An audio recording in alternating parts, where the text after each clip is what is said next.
Good morning, everyone, and welcome to the Axis Market Minute podcast. My name is Akshay Chinchalkar, and today is Thursday, 30th January. US stocks fell as traders digested what was a hawkish tilt by the Federal Reserve, which kept interest rates on hold as was largely expected. The S&P 500 ended 0.5% lower, with big tech leading losses. The Nasdaq 100 dropped 0.2%, while the Dow Industrials settled 0.3% down. The Fed removed a reference in its statement to inflation moving towards its goal, which triggered losses in stocks, but they recovered somewhat as Chair Powell offered clarity. Still, dip buying in US tech was limited after Alibaba said that its new AI model outperforms those from DeepSeek, Meta, and OpenAI. In markets, the VIX rose slightly, the dollar advanced while the 10-year Treasury yield slid for the fourth straight day.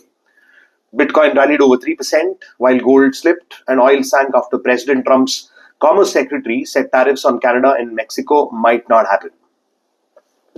Coming home, the currency fell for the third straight day as domestic markets rallied after the RBI's cash infusion plan. Hopes of a rate cut at next week's meeting are back on the table, with some strategists bringing forward their calls for policy easing from April to February.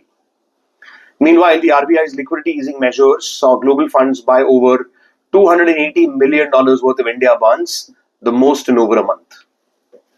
Speaking Nifty, the index rose for the second straight day.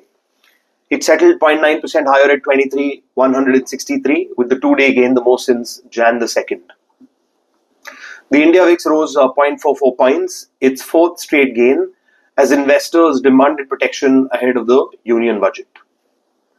The NSE 500, the mid-cap and the small-cap benchmarks also outperformed notably, something that we had clearly expected to happen given the Tuesday recovery. Brent was firmly positive, with nearly 9 stocks in the NSE 500 gaining for every stock that fell. 11 out of the 12 NSE sectors ended higher, with realty jumping 2.9% and FMCG, the only loser, dropping 0.5%. On the Nifty, Bharat Electronics was the best performer with a 4.4% jump, while Maruti was the worst as it fell 1.2%. Technically speaking, the fact that the Nifty has closed above the 23,050 gap area is the first sign that near-term bulls are back. Support for the day lies in the 22,969 to 23,061 area, and as long as this zone is intact, the bullish breakout on the intraday charts has 23,300 to 23,340 in its view. For the Nifty, the day's expected range, therefore, is 23,061 to 23,340. Coming to flows, and provisional data show that foreigners withdrew about 2,600 crores from local equities yesterday. The outflow streak is now worth 19 trading days, the longest such run in history. On to derivatives now, and the Nifty's put-call ratio rose to 1.06 from 0.95, while that of the Bank Nifty's jumped from 0.75 to 0.79. Nifty puts added outpaced the addition in calls, and implied volatility rose 34 basis points, which meant that on a net basis, at the end of yesterday's close, market participants had brought downside protection. The FII index futures long-short ratio was flat at 0.33.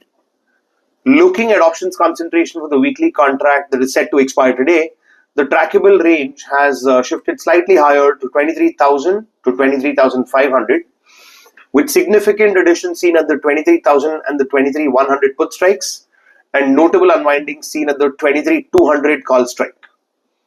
Meanwhile, volatility shifted higher compared to Tuesday, with OTM puts being demanded more relative to similar distance out of the money calls. This shows that any gains for the day are likely to be sold into. Talking positioning via net activity in index options, foreigners and prop traders were slightly bullish, while retail investors were firmly bearish. Meanwhile, foreigners further trimmed their index short positioning from 237,000 contracts to 224,000 contracts. Looking forward, the GIFT Nifty was flat. Asian equities were a mixed bag with no notable movements as major markets were shut for the Lunar New Year. Coming to stocks, HBL Power, Idea and Lemon Tree Hotels were at horizontal support, while Infosys and Gujarat State Fertilizers were at horizontal resistance.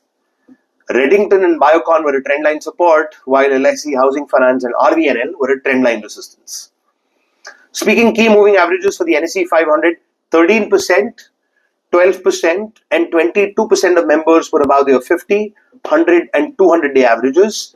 These numbers have seen a slight recovery in the last couple of sessions from historically low readings. US GDP, core PCE, and initial jobless claims numbers are due from the US today. That's a wrap on the day's podcast, and we will see you tomorrow. Have a good day.